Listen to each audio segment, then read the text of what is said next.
Welcome to the X Room, where we gather the top business owners and influencers in the nation. And today, we actually have some really incredible people on the hot seat. That was better than Ryan Boswell's. No, No, you crushed the intro. Nice. Great job.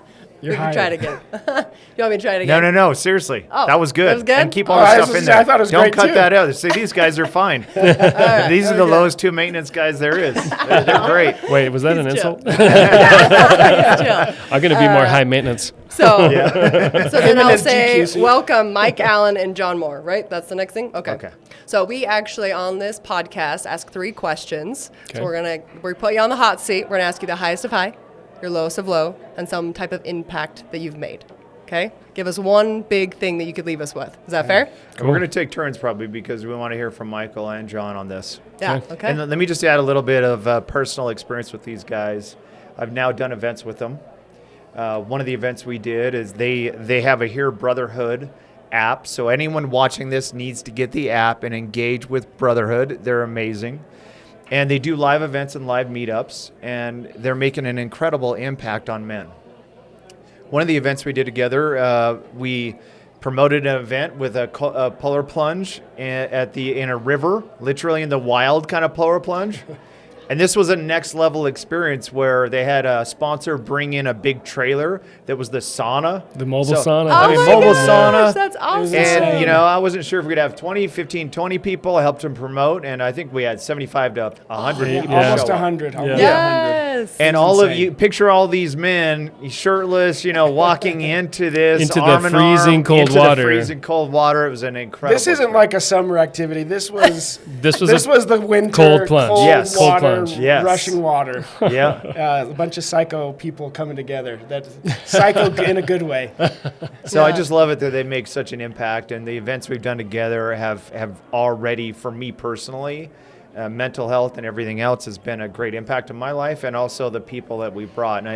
And this last event we did at Ready Gunner, I purposely invited a couple of friends that I knew were really going through hard things. Mm-hmm. And I heard from them both afterwards what an impact it made. So thanks for all you're doing. Well, thank you. And how powerful was that event to see? I mean, some of the things that some guys shared, I was shocked. And we're constantly surrounded by vulnerability and men that are sharing things. But I was shocked in a good way. I was shocked by what was shared, and I was grateful that they trusted us with a lot of what they were going through. Yeah. So anyway, Amen good to on that. you for inviting so many amazing people. Yeah, it's awesome. It's fun stuff. So let's dig in. Yeah, let's get to it. You want to All start right. with it? What do you want to start with, Melee? So I'm going to start with Mike. All right. Mike, what is the highest of high that you have ever felt? Okay. I mean, the first things that come to mind are, the day I got married and the birth of our children, which we have 5. And that's maybe the cliche expected answer, but truly witnessing a miracle like that of of my wife bringing a human into this world was it was miraculous. And yet it's so common. We all were born, people have families, but man, in that moment it is incredible. But I'd like to do a double answer if that's cool, because more related to kind of the work that we're doing and the space that we're in. I would just say the retreat experiences that we've had, I've had some of my highest highs, spiritually, emotionally. From our last retreat, there was somebody who wrote me and said that was the most powerful experience of their entire life, was what they felt and experienced at that retreat, because there was incredible experiences, speakers, transformative exercises, breath work, transformation labs, and they went to a place within themselves that had been guarded, maybe a wound, some past trauma. Sometimes we don't know all the details of what people are going through, Sure. but they have these healing experiences, and it is an incredible thing to witness. So that's what I'd say. I love that. Thank I believe you. you're saving lives in what you're doing, Yeah. your mission. Thank you. And Michael is so good with the group, and what I think is your superpower is the way you facilitate. Thank you. It's less you have great truth, but it's more about how you get them to do something and get the healing process to happen within the group. It truly is setting the space. It's like, it doesn't matter that it's me or whoever. It's like, can the space be so conducive to that kind of openness and vulnerability and moving through the process and unlocking and finding deeper truth? Yeah. Yeah, amen. I will say, on just that note, for so long, unfortunately, I feel like men haven't been given the permission to feel. Yeah. Right? It's been this Absolutely. kind of dogma. It's been this, very taboo. Don't cry. Don't feel. Gotta don't be look tough. at it. Don't, you know. Especially military. Yes. Yeah. Oh, yeah. Don't And cry. so Show no I- fear. Show no weakness. Yeah. Yeah. I love that you're doing this. This makes me so happy because now more than ever, I think that men do need to feel. Absolutely. We're- One of the people I listen to her content all the time, and she said something that was so profound to me, or not to her audience, and I was listening. She said that the number one thing that will help people to overcome their unwanted or addictive behaviors is to allow yourself to feel your feelings. Yes. Because that's all it is. We're trying to escape from facing the pain that we have within. And so getting comfortable with pain, getting comfortable with being uncomfortable is such a big part of our mental health journeys, and it's such a big part of the experiences that we have as a brotherhood, hence the cold plunge, right? Like there's a very physical example of like, let's get comfortable being uncomfortable, but it's symbolic of what's happening at a much deeper level. Enjoy the pain. Amen. I love it. I love Okay, it. John. Well, Mike, you kind of stole my Thunder. I swear I was going to say the exact same thing, but in a different way. Just that moment, seeing my firstborn, my daughter, for the first time. It's hard to beat those feelings of just immense responsibility, but also knowing that you took part in this creation a little bit of this little living thing is such a powerful moment for me. That was the high of highs for me. But also I wanted to do a part two, which is similar to Mike's of seeing the transformation in others. And again, that probably sounds somewhat cliche, but it's one of I never will get tired of it. No. It never will get old to me to watch somebody see a lie that they have been living in their whole life. Something that they have been either telling themselves or that they were taught growing up or something, and then they see the truth and it sets them free. And it's just one of my Got the chills. It's Ooh, one of my yes. favorite things to be a part of. And like he said at this last retreat, we started this thing called the Transformation Lab. Mike named it that, and he brought that from some of his learnings. I think it was Russ. Was it Russ? Yeah. Oh, Anyway, okay. go ahead. Whoever it was, yeah.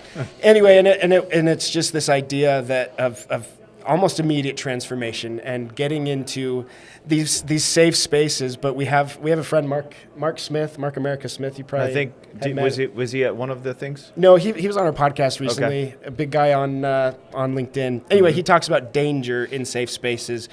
And how important it is for us to facilitate danger for growth. Kind of like what Mike was saying, where we challenge ourselves, where we do really hard things in a safe environment. And so that is what is the high of highs as well for me, outside of my family and the joy that they bring and my faith. Aw, thank you for I got to sharing. say on this last event too, Mike couldn't make it, Yep. Yeah. which I love the priority you had, Right. The family priority, and that's awesome. But John, it was like, the first strings, like not that you have strings or anything, but Michael is very, very good, and So John, good. you felt the heat, like you had to step up and didn't have you there, and did a phenomenal job. Did the Awesome. breath Thank you. work with the men, Thank you. and it made a big impact, and people I think specifically love that breath work. Cool. And then the mental, journey you took them down, which was amazing. Well, thank you.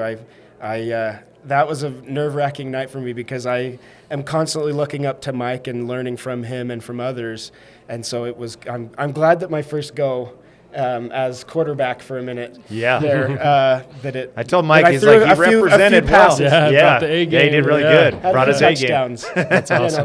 Well, thank you for saying that. I appreciate I have to ask a question. It's not normal, so get rid of this part. But Keep it. so Yes, I keep feel it. like it would be so hard to be in this space that you're in for a couple reasons. But one, how do you break that barrier with men who feel like they need this, like they have this feeling of I can't break down. I can't. They've been told their whole entire life that they're not a man unless they shove all of their feelings down. How do you break through?